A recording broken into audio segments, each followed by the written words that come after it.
2019년 10월의 어느 날 오후, 중국 랴오닝성 대련시의 한 주택단지에서 한 부부가 애타게 딸을 찾고 있습니다. 이웃들은 그들의 주위에서 소문냅니다. 반대편, 모두가 보지 않는 곳에 13세 소년이 커다란 비닐봉지를 들고 아파트 밖으로 질질 끌고 나가고 있습니다. 그는 주위를 둘러보며 아무도 자기에게 관심이 없는 걸 확인하고 비닐봉지를 관목숲 속으로 끌고 갑니다. 몇 분 뒤, 그는 관목숲 속에서 빠져나와 사람들이 모인 곳으로 향해 다가갔습니다. 그리고 딸을 잃은 부부의 곁으로 천천히 다가가 "아저씨, 따님 아직도 못 찾았어요?" 라며 아무렇지 않게 물었습니다. 이때 실종된 여자아이는 숲속에서 누워 있었습니다.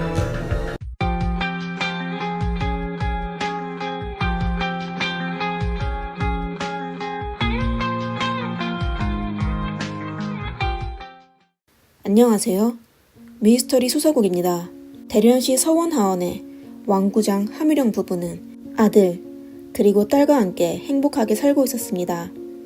부부는 이 주택가에서 과일 가게를 운영하고 있었어요. 아들은 중학교에 다니고 딸은 초등학교 5학년이 되었죠.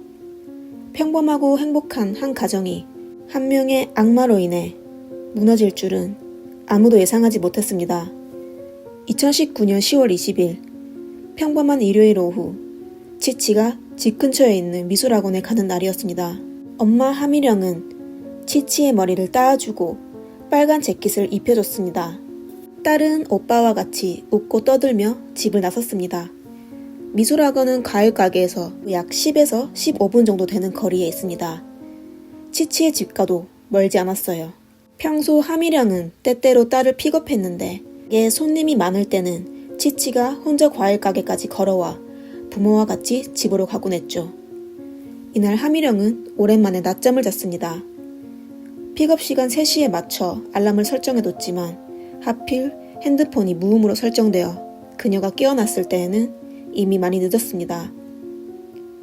하미령이 핸드폰을 켜자 남편에게 걸려온 몇 통의 부재중 전화를 발견하였습니다.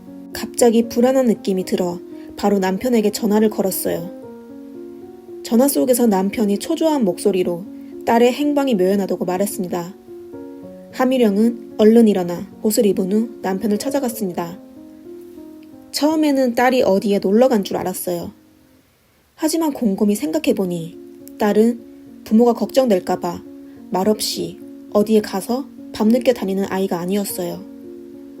부부는 생각하면 할수록 긴장됐습니다.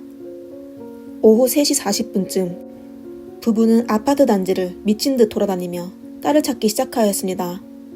누군가가 오후 3시 15분쯤 아파트 단지의 골목에서 치치를 만난 적이 있다고 합니다. 부부는 바로 골목 주위 상가에 가서 CCTV를 확인하였습니다. CCTV 속 치치는 오후 3시 20분쯤 가방을 메고 서쪽에서 동쪽으로 길을 건너는 모습을 발견하였습니다. 150m만 더 가면 바로 그들의 과일 가게였습니다. 그렇다면 치치는 도대체 어디로 사라진 걸까요? 소문을 들은 주민들이 하나둘씩 과일 가게 앞으로 다가가 왕구장 부부에게 상황을 물었습니다. 이때 사람들 사이에서 낯이 익은 얼굴이 보였습니다. 13살 소년 채모군이었어요. 그의 집은 바로 과일 가게가 있는 아파트의 1층이었습니다. 평상시 과일을 자주 구매했어요. 그리고 이날 오후에도 채모군이 2번이나 과일 가게에 왔었죠. 한 번은 오후 3시에 와서 왕구장에게 "치치가 없네요. 어디에 갔어요?" 라고 물었어요. 왕구장은 소년이 딸과 같이 놀고 싶어서 딸을 찾는가 생각했습니다. 채모군은 왕씨 부부 아들과 같은 중학교에 다녔어요. 딸 치치와도 아는 사이였고요. 오후 4시 30분경 채모군이 다시 과일 가게로 와서 치치를 찾았냐고 물었습니다. 표정에서는 아무런 변화가 없었습니다. 왕구장은 눈앞의 소년이 치치의 실종과 관련이 있다는 걸 예상하지 못했습니다. 심지어 처음 채모군이 가게에 와서 치치를 찾을 때 딸이 미술학원에 갔다고 바로 올 거라고 얘기해줬습니다. 왕구장은 본인이 무심코 내뱉은 말이 범인에게 중요한 살해 정보가 될 줄은 상상도 못했었죠. 시간은 빨리 흘러가고 있습니다. 왕구장과 화미령 부부는 여전히 딸을 찾고 있었습니다. 그들은 아파트 단지에 사람 찾는 전단지를 이곳저곳에 붙이고 있었습니다. 치치의 외삼촌과 몇몇 이웃들도 같이 소녀를 찾고 있었습니다. 저녁 7시 20분쯤 왕구장 일행은 주택단지의 관목숲 속에서 혈액이 묻어있는 것을 발견하였어요. 사람들은 긴장하여 서로 마주보며 설마 했습니다. 그들은 조심스럽게 관목숲 속으로 다가갔습니다. 그리 멀지 않은 곳에 2개의 쓰레기 봉투가 있었는데 아래에는 거의 알몸인 소녀가 누워 있었습니다. 왕구장은 딸 치치가 숨진 채 누워있는 걸 보게 됐어요. 그는 눈앞이 캄캄해지며 그 자리에서 기절하고 말았죠. 눈앞에 벌어진 사실을 어떻게 받아들일 수가 있겠어요. 점심까지도 아빠를 부르며 쫑알거리던 딸이 지금 숨진 채 바닥에 누워있다니 말입니다. 치치의 시신을 보기에도 어려웠어요. 소녀의 상의는 등 뒤로 밀려있고 바지는 무릎 아래로 벗겨져 있습니다. 법의학 감정에 의하면 소녀의 몸에는 7곳의 무기 자국과 목에는 조인 자국이 있었습니다. 도대체 누가 어린 소녀에게 이런 악독한 짓을 했을까요? 왕구장 부부는 고통에 빠졌습니다. 범인을 바로 지옥으로 보내고 싶었었죠. 그러나 그들은 범인이 14살이 안 된 아이라는 건 상상도 못했습니다. 치치의 시신이 발견되자 경찰은 즉시 현장을 봉쇄하여 조사하기 시작하였습니다. 조사 과정은 수월했어요. 시신이 있는 관목숲을 나오자 길가에 혈액 흔적이 흩어져 있는 걸 발견하였습니다. 그들은 흔적을 따라 관목숲에서 한 주택까지 가게 됐습니다. 바로 전에 얘기했었던 채무군의 집이었습니다. 너무나도 뻔한 증거였어요. 경찰은 그날 저녁 11시에 채무군을 용의자로 지목하여 체포하였습니다. 처음 채무군은 모르는 일이라고 우겼지만 경찰이 수사보고서를 그의 앞으로 두자 범행이 들킨 걸 알고 할 수 없이 사실을 자백하였습니다. 채모군은 2006년에 태어난 외동이었습니다. 그의 부모는 바베큐 가게와 견과류 가게를 운영하고 있었어요. 가게 일이 바빠서 아들을 챙기지 못했었죠. 채모군의 집과 과일 가게는 같은 빌딩에 있었는데 두 집은 개인적인 친분은 없고 원수는 더욱더 아니었습니다.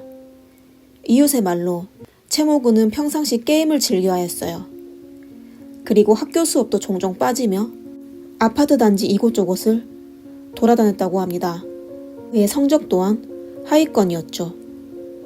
나이는 13세이지만 육체적 정신적으로는 상당히 조숙한 편이었어요. 키는 170cm를 넘었고 몸무게도 70kg에 달했습니다. 성인과 비슷한 체격이었죠. 사건 발생 후 기자의 조사에 따르면 채모군은 아파트 단지에서 최소 3명의 여성을 스토킹했다고 합니다. 경찰 신고를 통해 채모군 부모에게 아들 교육을 엄격히 하길 경고했지만 그의 부모는 아무런 조치를 취하지 않았습니다. 더욱 사람들을 놀라게 한 건 채모군이 치치에게 접근한 건 계획적이었습니다. 그는 사전에 계획을 세웠을 뿐만 아니라 사건 발생 후 사람들 앞에서 관심 있는 척하며 자신의 혐의를 벗으려고 했습니다. 상상만 해도 무서운 아이였어요. 사건 당일 그는 우선 왕구장의 과일 가게로 가서 치치의 행적을 파악한 뒤 치치의 수업이 곧 끝나는 걸 알고 치치가 지나가는 골목에서 기다리고 있었습니다. 오후 3시쯤 채모군은 길가에서 치치에게 말을 걸며 애완동물을 보여주겠다며 자신의 집으로 유인했습니다. 채모군은 치치와 성관계를 맺고 싶어 했지만 당연히 치치에게 거절당했습니다. 치치가 힘껏 반항하자 채모군은 치치를 때리기 시작하며 그녀의 목을 졸랐습니다. 얼마 안 돼 치치는 기절하였어요. 분노에 빠져서인지 아니면 치치가 나중에 어른들에게 이르는 게 두려워서인지 그는 손 옆에 있는 흉기로 치치를 향해 마구 찌르기 시작했습니다. 사건 발생 후 얼마 안 돼 치치의 부모가 그녀를 찾고 있는 걸 알게 되었어요. 채모군은 시신을 유기할 시간이 되지 않자 아예 집 근처에 있는 숲속으로 끌고 갔습니다. 집으로 돌아온 그는 혈액 흔적을 지우고 아파트 단지에서 사람들이 모인 곳으로 가서 치치가 실종한 사실을 처음 들은 사람 마냥 그들과 이야기를 나눴습니다. 심지어 과일 가게에 가서 치치의 아버지와 이야기를 나누며 치치의 행방을 걱정했었죠. 그의 침착함은 사람을 소름 끼치게 했습니다. 사람들이 서서히 헤어지자 그는 편의점에 가서 자신이 좋아하는 간식까지 사서 집으로 돌아와 간식을 먹으며 게임을 하고 있었어요. 치치의 가족의 진술에 따르면 치치가 관목숲 속에서 발견됐을 때 많은 사람이 모이기 시작했는데 채모군은 지나가는 사람처럼 놀란 척하며 어머, 진짜 사망한 거예요? 누가 이런 짓을 한 거예요? 너무 잔인하다 라며 얘기했다고 합니다. 그는 바로 집으로 돌아와 거실 베란다에서 관목숲을 향해 동영상을 찍었습니다. 그리고 그 동영상을 학교 그룹 채팅방에 올리며 댓글을 달았어요. 저희 집으로 와서 수사한다고 하네요. 너무 무서워요. 경찰이 일 처리를 이렇게 경솔하게 한다니. 어떻게 저를 용의자로 지목할 수 있을까요?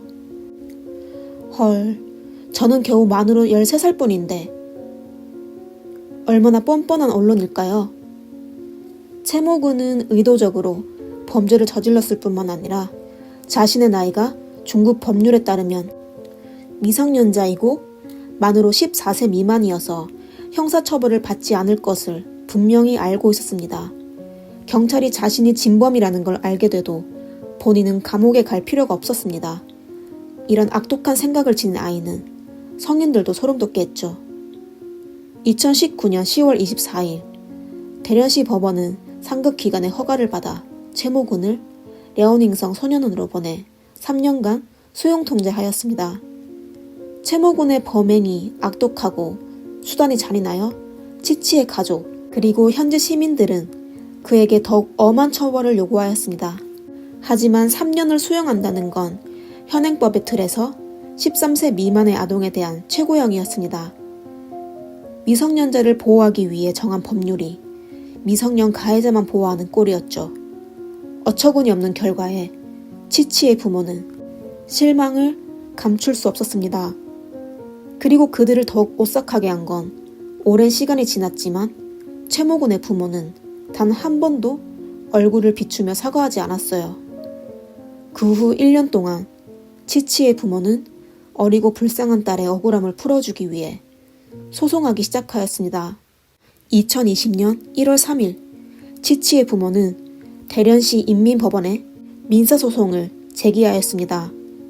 채모군의 부모에게 민사 손해배상을 청구하며 공개적인 사과를 요구하였죠.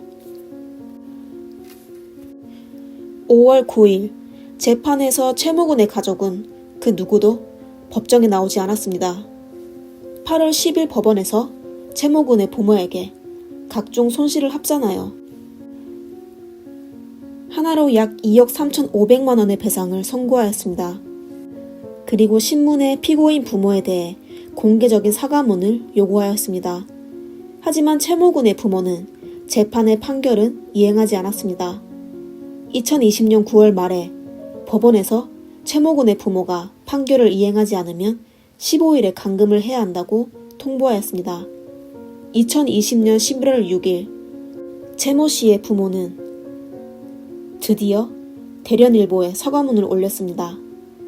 딸을 잃은 고통을 겪고 눈물을 흘리는 나날을 보냈던 치치의 부모는 뒤늦은 사과를 받게 됐습니다. 하지만 이 몇 마디의 사과문은 결코 치치 부모의 용서를 구할 수는 없었습니다.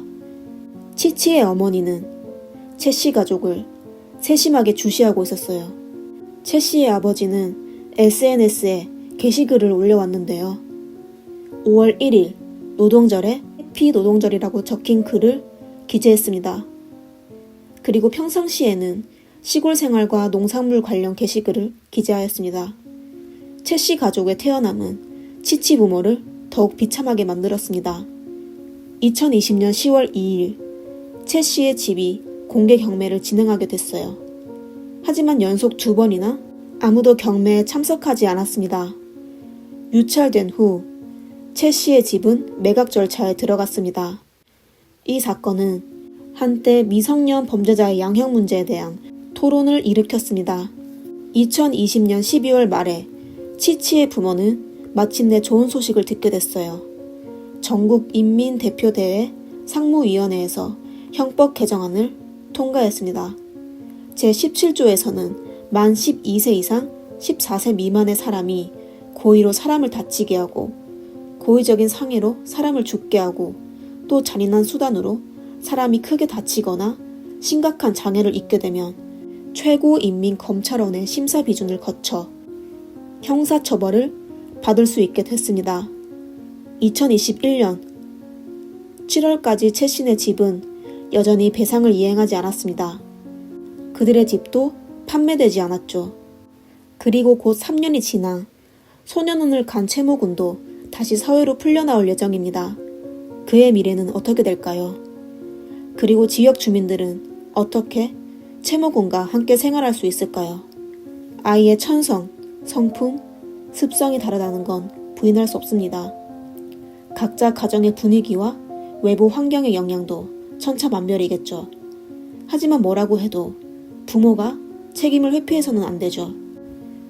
또 어떻게 해야 채모 군이 다시 범죄를 저지르지 않게 할 수 있는지 생각해야 합니다.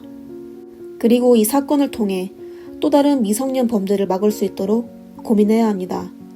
여러분의 생각을 댓글에 남겨주세요. 오늘의 사건은 여기까지입니다. 시청해주셔서 감사합니다. 다음 영상에서 뵙겠습니다. 재미있게 보셨다면 좋아요와 구독 눌러주세요. 감사합니다. 미스터리 수사국입니다.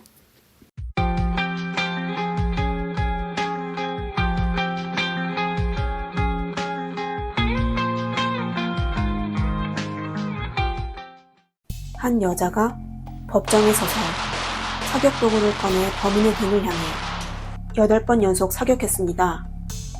경찰에 붙잡힌 후에도 그녀의 얼굴에는 오히려 미소가 번져 있고 안도하는 듯한 표정을 지었습니다. 그녀는 누구일까요? 왜 피고인을 8번이나 썼을까요? 7살 딸을 위해 복수한 이 독일 여인의 결말은 어떻게 마무리되었을까요? 그리고 7살밖에 안 된 아이에게 몹쓸 짓을 한 악랄한 인간은 누구인지 알아봅시다. 안녕하세요. 미스터리 수사국입니다. 오늘은 독일 법조계를 떠들썩하게 만든 어머니의 이야기를 소개해드리겠습니다. 마리안 바흐마이어, 바로 오늘 소개해드릴 사건의 주인공입니다. 마리안의 부모는 전쟁으로 인해 동프로이센에서 사레트로 도피하여 1950년 6월 3일에 그녀를 낳았습니다. 그녀의 아버지는 군인이었는데요. 사레트로 이사오고 나서 하루 종일 술만 마셨고 매일 어머니와 다투었습니다. 이렇게 마리아는 부모의 잦은 다툼 속에서 어린 시절을 보내게 됐습니다. 몇 년 후 부모가 이혼하자 법원은 마리안의 양육권을 알코올 중독자인 아버지에게 주었습니다. 그리고 그녀의 어머니는 해탈하듯 바로 다른 남자와 결혼하였습니다. 술꾼 아버지는 술 마시기 바빠 딸을 그냥 방치했고 결국 마리아는 할 수 없이 어머니의 집에서 생활하게 됐습니다. 마리아는 어머니가 좋은 남자와 결혼한 줄만 알았습니다. 새아버지는 가정폭력을 자주 하는 남자였고 그녀는 어릴 때 많이 맞았습니다. 마리아는 또 어머니가 다른 남자와 잠자리하는 걸 목격한 적도 있었어요. 이렇게 그녀는 안 좋은 가정 환경에서 청소년 시절을 보내게 됐습니다. 마리아는 클수록 더 아름다워졌습니다. 하지만 안타깝게도 16살 때 몹쓸 짓을 당해 아이를 낳게 됐는데 양육할 능력이 안 돼 아이를 입양 보내야 했습니다. 그녀에게는 큰 충격이었죠. 그러다 고등학교 때 남자친구를 만나면서 가장 즐거운 시간을 보냈습니다.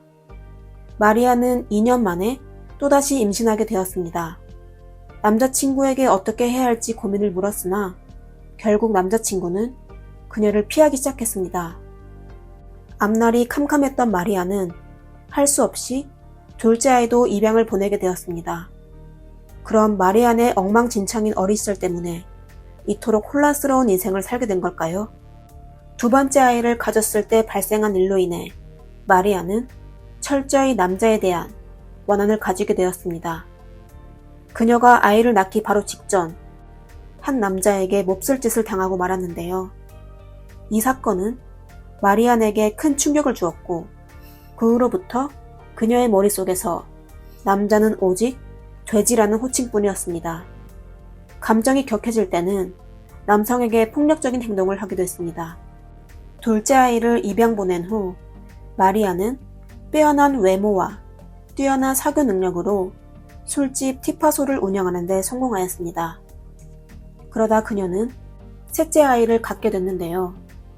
경제적으로도 안정적이었고 혼자 아이를 키우기로 하였습니다. 마리아는 이 아이를 키우는 데만 집중하기 위해 중성화 수술까지 받았습니다. 그녀의 셋째 아이는 딸이었는데요. 이름은 안나 바흐마이어라고 지어졌습니다. 마리아는 딸을 키우는데 최선을 다했습니다. 그녀는 수시로 어린 안나의 성장 순간을 카메라에 담으며 소중한 추억을 사진으로 남겼습니다. 그렇게 모녀는 행복하게 7년을 보냈는데요. 하지만 예상치 못했던 악몽은 결국 마리안에게 다시 나타났습니다. 1980년 5월 5일 독일 리벡이라는 작은 마을에서 이제 막 7살이 된 안나가 자신이 가장 좋아하는 곰인형을 들고 쇼를 걸친 채 화가 나서 집을 나섰습니다. 어머니 마리안이 아침에 늦잠을 자는 바람에 딸을 학교로 태워주지 못했기 때문입니다. 어머니에게 화가 났던 안나는 친구랑 같이 놀기 위해 집을 나왔습니다. 하지만 그날은 월요일이라 함께 놀아주는 사람이 없었죠. 집으로 가기 싫었던 안나는 할 수 없이 길거리에서 혼자 놀기 시작했습니다. 안나는 지나가던 이웃과 인사를 나누며 엄마가 찾아오기를 기다렸습니다. 하지만 마리아는 오후에 현지의 한 신문사와 약속이 있어 딸을 신경 쓸 겨를이 없었습니다. 안나는 어릴 때부터 엄마와 함께 출근했습니다. 술집의 시끄러운 소리에 익숙해진 안나는 졸리면 벤치에서 잤었고 낮에 엄마가 자고 있으면 오늘처럼 길거리에서 놀았기 때문에 주위 사람들 전부 안나를 알고 있었습니다. 저녁 무렵 마리안이 모든 일을 마치고 집으로 돌아왔지만 딸을 보지 못했습니다. 마리안은 딸 안나가 아직 화가 나서 일부러 친구네에서 숨어 돌아오지 않는 거라고 생각했습니다. 하지만 안나의 모든 친구는 그날 안나를 만난 적이 없다고 말했습니다. 그제서야 현실을 알게 된 마리안은 경찰에 딸의 실종 신고를 했습니다. 다음날 밤늦게 마리아는 경찰을 통해 나쁜 소식을 듣게 됐습니다. 이웃 클라우스 그라보스키가 딸을 숨지게 했습니다. 충격에 빠진 마리아는 경찰과의 소통도 딸의 신원 확인도 거부했습니다. 마리아는 아무 말 없이 딸의 방으로 들어갔습니다. 그녀의 킥보드를 보며 안나처럼 방 안을 빙빙 돌았습니다. 어제 아침에 늦잠을 자지 않았다면, 어제 오후에 다른 사람들과 약속을 잡지 않았다면, 어제 저녁 일찍 찾으러 다녔다면, 그녀의 머릿속에는 어제 무엇을 안 했다면이라는 생각뿐이었고 눈물은 멈추지 않았습니다. 짐승보다 못한 클라우스는 당시 35세였고 약혼녀와 함께 살고 있었습니다. 그의 과거는 온통 악행으로 얼룩져 있었는데요. 그는 미성년자에게 몹쓸 짓을 하여 2번이나 유죄 판결을 받은 적이 있었습니다. 첫 번째는 1973년 길거리에서 6살 소녀가 도망치려다 클라우스에게 붙잡혔는데요. 소녀가 놀라서 소리를 지르는 바람에 클라우스는 아이를 놓치게 되고 상해 미수죄만 적용되어 집행유예 1년을 선고받았습니다. 그 일로부터 2년 뒤 클라우스는 또다시 아이를 목표로 거리에서 돌아다니기 시작했으며 결국 2명의 아이를 다치게 했습니다. 클라우스의 악행은 점점 쌓여가고 있었습니다. 당시 법원에서는 그에 대한 심리적 평가도 진행했는데요. 평가 결과 클라우스는 어린 소녀들에게 유독 집착하는 것으로 확인되었습니다.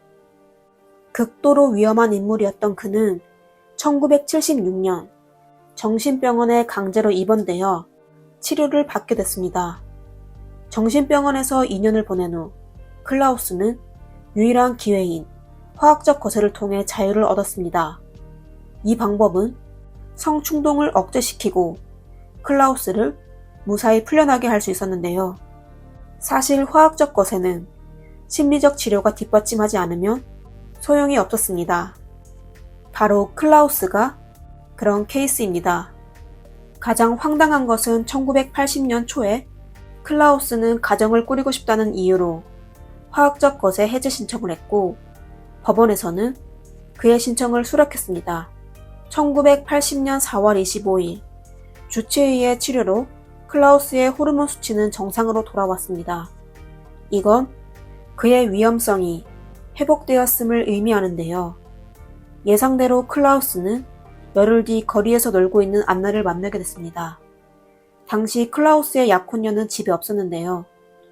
굳게 닫힌 방 안에서 무슨 일이 일어났는지 아무도 몰랐고 결국 안나는 엄마를 기다리지 못했습니다. 다음 날인 5월 6일 정오 클라우스는 숨진 안나를 치우려던 도중 때마침 집으로 돌아온 약혼녀와 마주치게 됐습니다. 클라우스는 범행을 자백하며 그녀에게 그가 돌아오기를 기다려달라고 말했습니다. 자전거를 타고 떠나는 클라우스의 뒷모습을 보고 약혼녀는 공포에 빠졌습니다. 그녀는 망설임 없이 즉시 경찰서에 가서 신고했습니다. 경찰이 도착했을 때 클라우스는 이미 집에 없었고 쪽지 한 장만 남겨져 있었습니다. 자기야 45분이나 기다렸어. 날 안아줘. 난 용기가 필요해. 우리 얘기 좀 할 수 있을까? 저녁 10시 30분에 우리가 늘 보던 곳에서 만나자. 그날 저녁 경찰은 클라우스가 쪽지에 남긴 장소에서 그를 체포했습니다. 또 클라우스의 진술로 리베크 우나의 강가에서 끈으로 꼼꼼히 묶여있는 어린 안나를 찾았습니다. 그러나 취조실에서 클라우스는 황당한 이야기를 진술하기 시작했습니다. 그는 안나가 먼저 오마크를 주지 않으면 엄마에게 자기를 마음대로 만졌다고 얘기할 거라고 협박했다고 진술했습니다. 클라우스는 만약 진짜 제보하게 되면 약혼녀와 결혼은 물론 다시 감옥에 가는 게 두려웠고 분노한 채 의자에 걸려있는 약혼녀의 스타킹을 들고 천천히 안나에게 다가갔다고 했습니다. 하지만 경찰은 그의 말을 믿지 않았습니다. 법의학적 감정 결과 숨진 안나의 몸에는 몹쓸 짓을 당한 흔적이 있었습니다. 사건 당일 안나는 클라우스에게 속아 그의 집으로 갔고 결국 클라우스가 안나에게 몹쓸 짓을 한 후 숨지게 한 것입니다. 1981년 3월 3일 리베크 지방법원에서 안나 사건을 재판하기 시작했습니다. 13개월이라는 긴 시간의 기다림 속에서 마리아는 후회와 슬픔에 매달렸지만 클라우스의 오마크 이야기에 무너지지 않고 짐승보다 못한 클라우스가 적당한 처벌을 직접 받기만을 기다렸습니다. 하지만 재판이 시작되자마자 클라우스의 변호인은 클라우스가 정신질환이 있어 치료받고 있다고 항변했습니다. 그리고 수년 전 호르몬 시술까지 겹치면서 호르몬 불균형이 더욱 심해졌다고 하며 그는 자기 행동에 대해 책임질 수 없다고 말했습니다. 피고인의 변호인은 클라우스가 정신병원에 다시 돌아가 치료받을 수 있도록 법원에 요청했습니다. 그리고 클라우스도 더 이상 정신적 질환으로 이런 비극이 일어나기를 원하지 않는다고 말했습니다. 그뿐만 아니라 피고인의 변호인은 안나의 성장 환경에 대해서도 진술했습니다. 첫째, 안나는 어릴 때부터 홀어머니와 함께 술집에서 생활했습니다. 또 마리안이 낮에는 자고 밤에 출근하는 것이 일상이라 안나를 돌볼 여유가 안 된다고 말했습니다. 둘째, 안나가 학교에 자주 가지 않는 것도 마리안의 부적절한 보호와 관련이 있고, 셋째, 안나는 오래전부터 클라우스의 집에 고양이를 보러 자주 가서 사건 당일 학교에 가지 않은 안나가 클라우스의 집에 나타난 건 정상적이다. 넷째, 얼마 전부터 마리안이 몇몇 사람을 만나 안나를 위탁가정으로 보내려고 했다고 진술했습니다.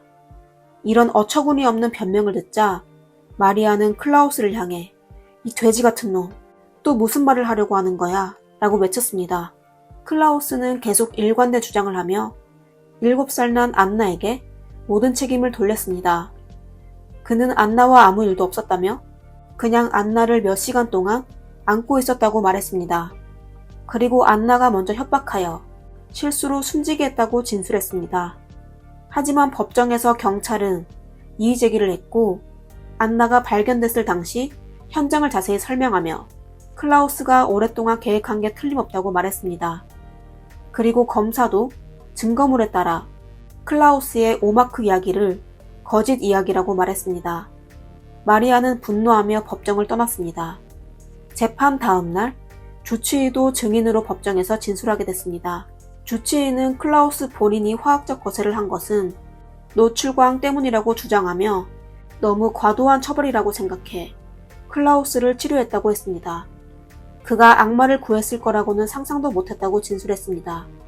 마리아는 법정에서 바로 주치의에 대해 형사소송을 제기했습니다. 주치의가 범인의 과거를 확인하지 않고 치료한 책임이 있다고 했지만 부적절한 치료를 했다는 사실을 입증할 수 없어 패소하게 되었습니다. 마리아는 법이 딸 안나에게 공정한 재판을 해줄 거라고 믿었지만 클라우스에게 유리한 상황으로 돌변하게 될 줄은 꿈에도 몰랐습니다. 이날 재판이 끝날 무렵 마리아는 피고 변호인이 판사와 나눈 대화를 듣게 됐는데요. 판사가 클라우스에게 안나가 그를 협박했다는 진술을 발표하도록 허락했다고 착각했습니다. 마리아는 클라우스에 대해 더욱 원망하게 되었고 그가 즉시 숨지기를 원했습니다. 비참한 어린 시절, 부적절한 인간관계, 그리고 임신 중 몹쓸짓까지 당했던 마리안의 정신상태는 불안정했고 우연히 듣게 된 대화로 인해 인내심까지 소진됐으며 마음속에는 슬픔과 분노만 남았습니다. 결국 클라우스가 극형이 아닌 감옥 생활만 하게 되거나 정신과 치료로 대체될 것 같아 마리아는 직접 움직이기로 계획했습니다. 1981년 3월 6일 오전 10시가 막 지났을 때였습니다. 클라우스는 법정의 대문을 등져 피고인석에 앉아 있었습니다. 그리고 마리안이 법정에 도착했고 법정에는 사람이 별로 없었습니다. 마리아는 아무렇지 않게 클라우스를 향해 걸어갔습니다. 그러다 두 사람의 거리가 약 3.5m 정도가 되자 마리아는 재빨리 가방에서 사격도구를 꺼내 클라우스의 등을 향했습니다. 그녀는 8번을 사격해 클라우스를 7번 명중시켰고 클라우스는 그 자리에서 바로 숨지게 되었습니다. 마리아는 범행 직후 이 돼지를 뒤에서 잡게 돼서 아쉽네. 널 위한 거야 안나야. 라는 말을 했습니다. 마리아는 클라우스가 숨진 걸 목격하고 바로 들고 있던 사격도구를 바닥에 버려 경찰의 체포를 기다렸습니다. 마리아는 자신만의 방식으로 딸의 복수를 성공했습니다. 하룻밤 사이에 그녀는 뉴스의 메인에 등장했고 독일에서 그녀의 이름을 모르는 사람이 없었습니다. 이번 린치 사건은 또 세계적인 센세이션을 일으켜 수많은 기자가 류베크에 모여 마리안의 사건의 재판을 보도했습니다. 이 사건을 계기로 법과 도덕, 정의에 대한 논의가 활발히 진행되었습니다. 하지만 사람들이 가장 관심 있던 건 마리안에 대한 판결 결과였습니다. 과실이면 5년 이하의 징역이고 의도적인 거면 무기징역을 받아야 했습니다. 자식을 둔 모든 부모들이 마리안을 위해 나섰습니다. Da auch eine Pistole genommen. Denn verurteilt worden wäre er sowieso nicht. Persönlich hätte ihn doch zerstückelt. Die Frau hat es richtig gemacht. 대중들은 마리안을 위해 자발적으로 후원자 협회까지 만들었습니다. 그리고 일주일 만에 협회 계좌에는 10만 마크, 하나로 약 1억 9천만 원의 금액이 입금되었습니다. 마리아는 자신의 인생 스토리를 25만 마크, 하나로 약 4억 8천만 원으로 한 신문사에 독점 판매하여 변호사 비용으로 사용하였습니다. 1982년 11월 2일 마리안 린치 사건에 대해 재판이 열렸습니다. 사건이 발생한 지 1년 8개월이 지났는데도 그녀를 지지하는 사람들은 법정을 가득 채웠습니다. 그리고 각 매체의 기자들도 일찌감치 법정을 찾았습니다. 현장을 바꿔서 이 사건을 재판했습니다. 법정에서 검사는 마리안을 고의상해죄로 기소했습니다. 검사는 그녀의 딸 안나가 세상을 떠나고 사격 도구를 구매하여 술집 지하실에서 사격을 연습했고 또 재판이 끝나기 전에 클라우스를 숨지게 하여 분명 계획적으로 범죄를 저지른 게 아니냐고 물었습니다. 검사의 질문에 마리안은 술집 지하실에서 사격 연습을 한 게 맞지만 그녀는 단지 자신을 보호하기 위해서였다고 말했습니다.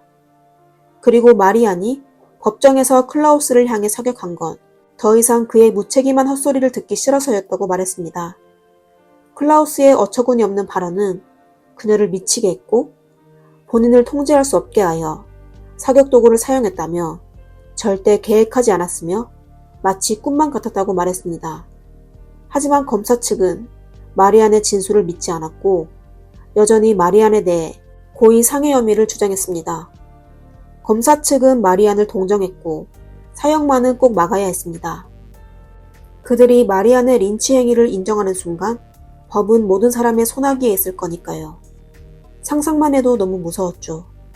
하지만 검사 측은 여론의 압력을 완전히 과소평가한 것이었습니다.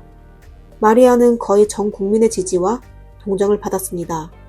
재판은 약 28일 유지되었는데 재판 현장에는 매일 마리안을 응원하는 사람으로 가득했습니다. 검사 측은 할 수 없이 마리안에 대해 고의상해죄를 취하했습니다. 1983년 3월 2일 마리안은 과실상해와 사격도구 불법 소지죄로 유기징역 6년을 선고받았습니다. 그리고 감옥에서 3년 동안 여러 차례 자해행위한 이유로 1985년 6월에 가석방되었습니다. 그리고 한 선생님과 결혼했고 5년 만에 이혼하였습니다. 그 후 마리안은 자신의 평온을 찾기 위해 시칠리아로 갔습니다. 하지만 그녀의 불행은 계속됐었죠. 그녀는 시칠리아에서 암 진단을 받아 독일로 돌아왔습니다. 그러다 1995년 9월 21일 마리안은 독일의 토크쇼 오락 프로에 출연했습니다. 그는 카메라를 향해 자신이 통제력을 잃은 것이 아니라 심사숙고하여 모든 행동을 정확하게 계획했다고 고백했습니다. 그리고 사전에 술집 지하실에서 사격 연습도 했었다고 털어놓았습니다. MC가 이유를 묻자 클라우스의 딸에 대한 모욕을 참을 수 없었다며 법으로 심판할 수 없어 스스로 복수하기로 한 거라고 밝혔습니다. 그리고 눈물을 흘리며 어린 딸 안나가 비참하게 숨지게 된 건 본인 평생의 고통이라고 말했습니다. 그녀가 법정에서 범인을 사격한 건 딸을 위한 복수였으며 또 한편으로는 독일 법을 믿지 못해서라고 진술했습니다. 1996년 9월 17일 마리안은 암으로 46세의 젊은 나이에 세상을 뜨게 됐습니다. 사람들은 그녀를 안나와 함께 묻어주었고 모녀가 이제 다시는 헤어지지 않기를 바랐습니다.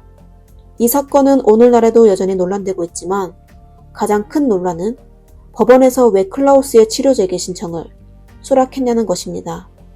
우리 모두 반사회적 인격 장애를 가진 사람을 얼마든지 만날 수 있습니다. 인간의 평등과 자유해방을 추구하는 건 좋지만 그들이 사람을 다치게 하는 걸 피해야 하며 그들이 범죄 행위를 했을 때 정신적 장애를 핑계대서는 안 됩니다.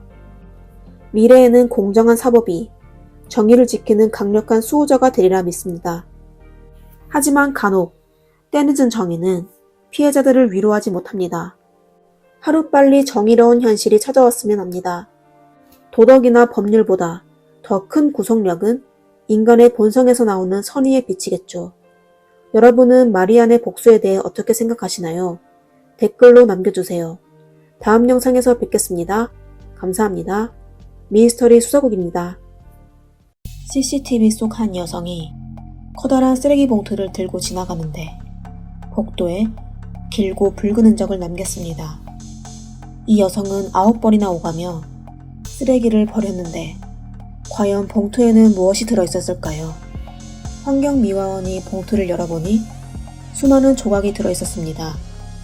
자상하고 온화해 보이는 이 할머니의 인생사는 어땠을지, 어쩌다 68세의 나이에 이런 잔인한 범죄를 저질렀을까요? 그녀는 바로 오늘의 주인공, 타마라 삼소노바입니다. 안녕하세요. 미스터리 수사국입니다. 오늘의 사건은 러시아 할머니 살인마 사건입니다. 사건은 러시아 북서쪽 핀란드만 근처에 있는 도시 상트페테르부르크에서 일어났습니다. 500만 명이 넘는 사람들이 살고 있는 상트페테르부르크는 러시아의 문화, 경제, 교통의 중심지입니다. 2015년에 한 사건으로 도시가 순식간에 실시간 검색 1위를 기록하게 됩니다. 2015년 7월 26일 일요일, 한 젊은 부부가 강아지와 산책하던 중 연못 앞을 지나가는데 갑자기 강아지가 풀밭으로 뛰어들어가서 돌아오지 않았습니다. 호기심이 많은 부부는 강아지가 있는 곳으로 걸어갔는데 강아지는 계속 축축한 샤워 커튼 주위를 맴돌고 있었습니다. 샤워 커튼 안은 뭔가 쌓여 있는 것 같았고 그 중에 구린 냄새도 났습니다. 그들은 조심스럽게 커튼을 열자 한 신체가 보였습니다. 충격을 받은 두 사람은 곧바로 경찰에 신고했습니다. 경찰이 현장에 도착한 후 이 몸통은 나이가 많은 여성의 것이라고 밝혀졌습니다. 경찰은 신체 일부만으로는 신원을 파악할 수 없었습니다. 경찰은 피해자의 신원을 확인하기 위해 이 지역 이웃들에게 최근 실종된 노인 혹은 수상한 사람이나 수상한 행동을 본 적이 있는지 조사했습니다. 얼마 지나지 않아 한 주민이 전날 새벽에 누군가가 쓰레기를 버리는 것을 봤다고 말했습니다. 그리고 발렌티나라는 노인이 며칠째 보이지 않았다고 말합니다. 경찰은 이 단서를 따라 발렌티나라는 노인의 아파트로 찾아가서 문을 두드렸는데 놀랍게도 문을 열어준 사람은 발렌티나가 아니라 오늘의 사건의 주인공 68세 할머니 타마라 삼소노바였습니다. 타마라는 발렌티나와는 친구이며 두 사람은 이곳에서 4개월간 같이 살았다고 경찰에게 말했습니다. 발렌티나는 얼마 전에 외출한 후 집으로 돌아오지 않았다고 했습니다. 경찰들은 타마라에게 아파트를 확인해 볼 수 있는지 묻자 타마라는 바로 동의했습니다. 아파트 안은 지저분했고 욕실 벽에는 붉은 얼룩이 있으며 욕실에 있는 커튼도 사라졌습니다. 경찰의 질문에 타마라는 더 이상 숨기지 않고 자신이 범인이라는 사실을 인정했습니다. 그녀는 발렌티나가 그날 자신을 공격하는데 방어하기 위해 실수로 발렌티나에게 해를 입혔다고 말했습니다. 타마라는 경찰서에서 다시 조사받았습니다. 경찰서에서 타마라는 다른 버전 이야기를 진술했습니다. 타마라가 원래 살던 아파트가 노후에 리모델링을 하게 되었습니다. 이에 따라 타마라는 전에 살던 아파트를 나와 임시로 머물 곳을 찾았습니다. 이때 친구 소개로 타마라는 같은 거리에 사는 79세 독거노인 발렌티나를 알게 됐습니다. 발렌티나는 타마라가 집세를 내지 않는 대신 늙고 병든 자신의 수발을 돕는 것으로 집세를 대체해서 살기를 원했습니다. 타마라는 흔쾌히 동의하고 빠르게 입주했습니다. 그러나 살다 보니 두 사람은 참 성격이 맞지 않았습니다. 그녀들은 사소한 일로 자주 싸우고 격렬하게 싸울 때마다 발렌티나는 타마라에게 같이 사는 게 참을 수 없다라며 몇 번이나 떠나라고 말했습니다. 하지만 타마라는 매번 이런저런 이유를 찾아 나가지 않았습니다. 타마라의 말에 따르면 입주 4개월이 되던 때 둘은 누가 설거지를 해야 하느냐로 크게 싸웠다고 합니다. 이번에도 발렌티나는 타마라에게 자기 집에서 나가라고 말했습니다. 쫓겨날지도 모른다는 생각에 타마라는 발렌티나를 없애기로 결심했습니다. 2015년 7월 24일 강아지와 산책하던 부부가 발렌티나를 발견하기 3일 전 타마라는 동네 약국에 가서 약사를 속여 페나제팜을 구매했습니다. 페나제팜은 정신질환 치료제로서 진통과 안정 효과가 있습니다. 집으로 돌아오는 길에 타마라는 마트에 들려 발렌티나가 좋아하는 러시아 샐러드도 샀습니다. 집에 돌아온 후 타마라는 통째로 든 알약 50캡슐을 모두 갈아서 샐러드에 섞었습니다. 타마라가 조미료를 많이 넣어 약품 냄새가 가려진 탓인지 아니면 발렌티나의 미각이 떨어진 탓인지 발렌티나는 샐러드에 있는 약을 발견하지 못했습니다. 발렌티나는 저녁 식사할 때 샐러드를 다 먹었습니다. 다음날 25일 새벽 2시쯤 타마라는 발렌티나의 상태를 확인하러 일어나서 불을 켜보니 그녀는 거실 바닥에서 꼼짝도 하지 않고 누워 있었습니다. 이때 발렌티나는 아직 숨을 쉬고 있었습니다. 하지만 다량의 약품을 복용해서 깊은 마취 상태였습니다. 아직 살아있는 발렌티나를 본 타마라는 주방에 가서 날카로운 도구를 들고 이웃집에서 빌려온 셋톱을 찾아내서 발렌티나를 본격적으로 해쳤습니다. 타마라가 그녀를 분해한 후 냄비도 찾아냈습니다. 지문과 얼굴을 훼손해 피해자의 신원을 감추고 싶어서 그랬다고 합니다. 신문하는 요원은 타마라의 말을 믿지 않았지만 건물 내에 있는 CCTV는 타마라의 증언과 일치했습니다. 7월 25일 새벽 2시 21분 CCTV에 찍힌 타마라는 아파트 복도에서 아주 크고 무거운 쓰레기 봉투를 가지고 건물 밖으로 나갔습니다. 10분 후 타마라는 빈손으로 돌아와서 또다시 큰 쓰레기 봉투를 들고 나갔습니다. 타마라는 이렇게 9번이나 왕복으로 쓰레기를 버렸는데 그중 한 번은 쓰레기 봉지가 부족한지 냄비도 사용했습니다. 그럼 평소에 무해해 보이는 이 할머니는 어떤 인생을 살아왔을까요? 왜 68세의 나이에 이런 잔인한 사건을 저질렀을까요? 이를 설명하기 위해 시간을 2차 세계대전이 끝난 후 2년 뒤인 1947년으로 되돌아갑시다. 이 사건의 주인공 타마라 삼소노바는 1947년 2월 5일 우주르라는 작은 도시에서 태어났습니다. 타마라는 고등학교를 졸업한 뒤 모스크바에 있는 모스크바 국립언어대학교에 진학했습니다. 그 시기에 그녀와 같은 대학생은 흔치 않았습니다. 대학을 졸업한 뒤 모스크바에서 상트페테르부르크로 이사한 타마라는 남편 알렉세이 삼소노프를 만났습니다. 1971년 24세인 타마라는 결혼 후 남편과 상트페테르부르크 디미트로바 거리 4번지에서 조금 오래됐지만 비교적으로 꽤 큰 아파트에 살았습니다. 타마라의 남편 알렉세이는 현지의 자동차 정비소에서 일했습니다. 대학 졸업 후 타마라는 바로 현지 한 여행사에 취직했는데 얼마 지나지 않아서 유명한 그랜드 호텔 유럽으로 이직했습니다. 이 호텔은 19세기 유럽에서 가장 고급스러운 호텔 중 하나입니다. 당시 차이콥스키와 드뷔시를 비롯한 많은 유명인들이 이 호텔에서 투숙했습니다. 이 호텔은 실제로 아직 영업 중이므로 기회가 된다면 직접 체험해 보셔도 좋습니다. 타마라는 이 호텔에서 오랫동안 일하다가 40세가 돼서 그만두고 은퇴 생활을 시작했습니다. 모든 것이 평온해 보이지만 2000년에 당시 53세인 타마라는 경찰서에 와서 남편의 실종 신고를 접수했습니다.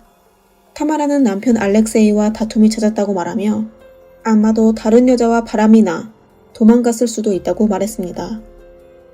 경찰 측에서 한동안 조사를 했지만 알렉세이를 찾지 못했습니다. 당시 경찰은 30년 동안 남편과 생활한 타마라에 대해서 어떠한 의심도 없이 실종 상태로 방치해 두었습니다. 남편이 없는 53세의 타마라는 경제적으로 의지할 곳도 없고 외로움을 느꼈습니다. 그래서 타마라는 방 한 칸을 내놓아 임대료를 받기로 했습니다. 2001년 여름, 타마라는 블라디미르라는 세입자를 찾았습니다. 시간이 흐르면서 타마라는 몇 살 연하의 블라디미르와 정이 들기 시작하였습니다. 하지만 몇 달 후 두 사람은 크게 싸우게 되었고 블라디미르는 연말에 아파트를 나갔습니다. 그 후 2003년 타마라는 세르게이라는 세입자를 찾았습니다. 타마라는 12살 연하인 44세 세르게이와 지난번과 같이 세입자에서 커플로 발전했습니다. 하지만 이번에는 두 사람 사이에 큰 싸움이 벌어진 후 아무도 세르게이를 다시 보지 못했습니다. 그러고 나서 타마라의 아파트는 하나의 패턴이 형성됐습니다. 아파트 세입자들은 대부분 남자였고 예외 없이 타마라보다 몇 살 어렸습니다. 그리고 세입자들은 타마라와 친밀한 관계를 맺은 후 모두 갑자기 사라졌는데 어디로 갔는지 아무도 알 수 없었습니다. 이 세입자들에게 어떤 일이 일어났는지 모두들 예상하셨죠? 타마라의 이웃인 마리나 크리벤코가 인터뷰에서 이렇게 말했습니다. 15년 동안 타마라를 알고 지냈지만 항상 타마라는 이상한 여자라고 생각합니다.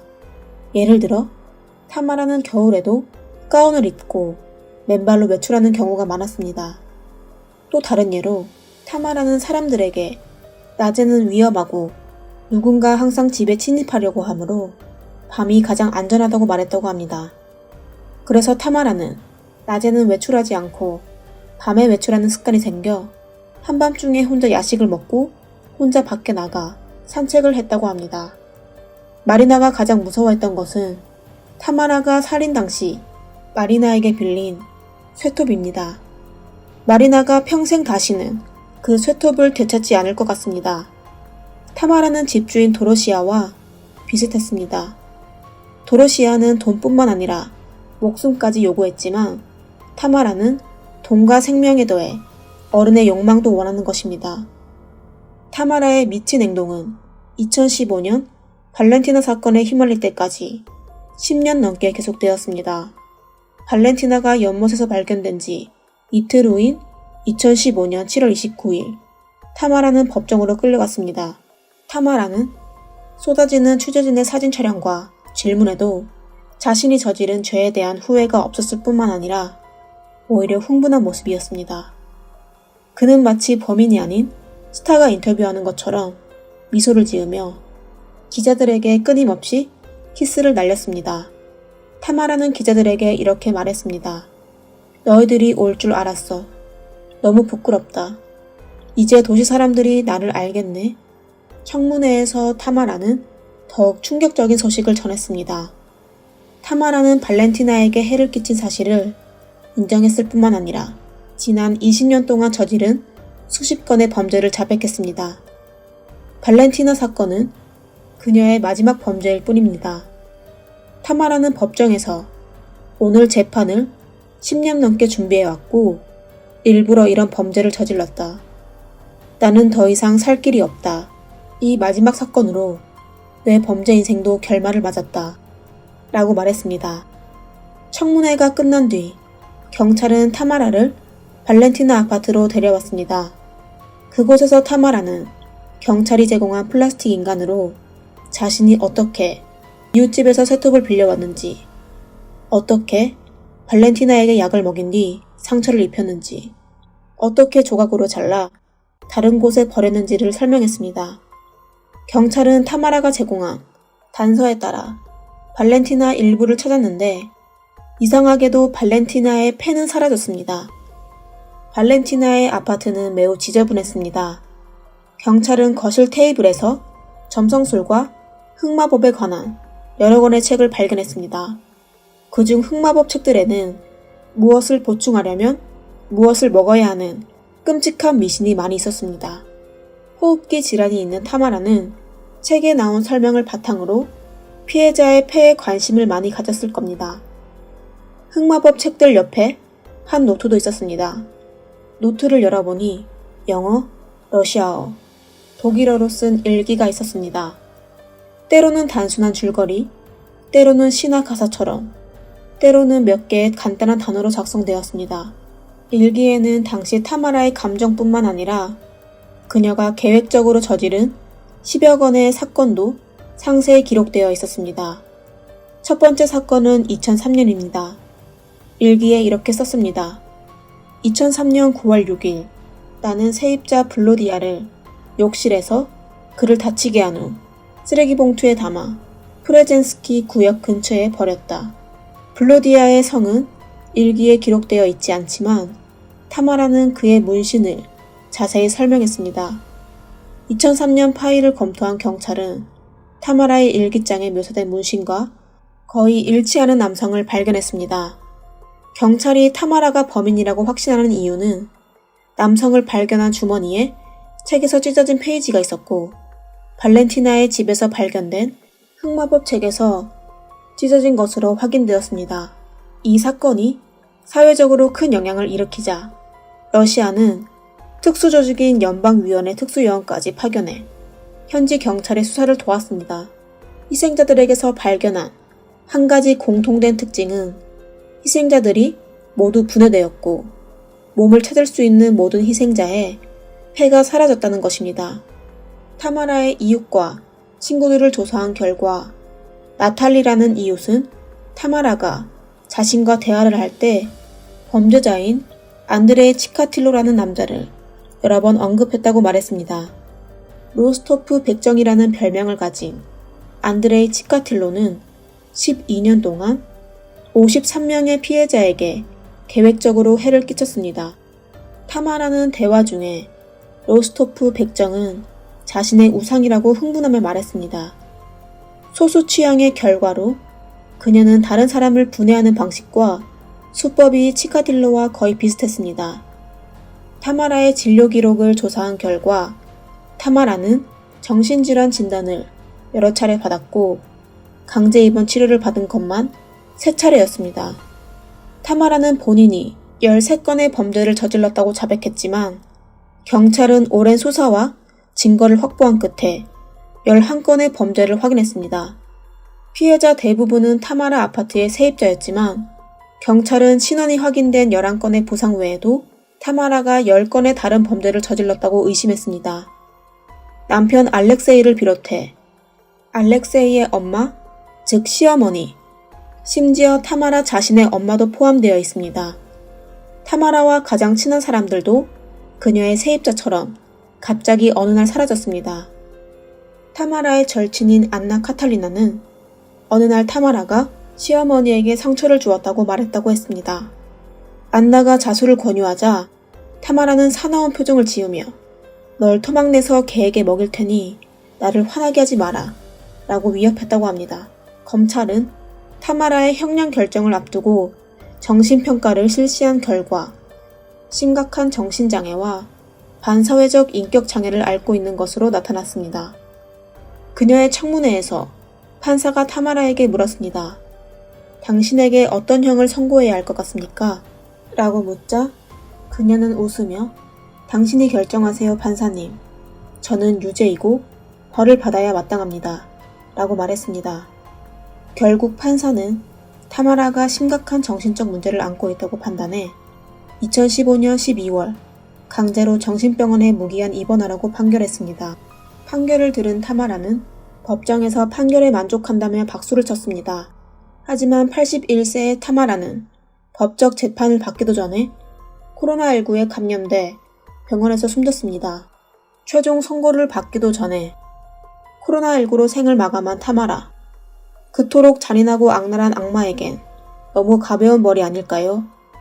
타마라의 이야기는 여기까지입니다. 미스터리 수사국입니다. 여러분은 이 할머니 살인마 어떻게 생각하십니까? 재미있게 보셨다면 구독, 좋아요 부탁드립니다. 다음 영상에서 뵙겠습니다. 감사합니다.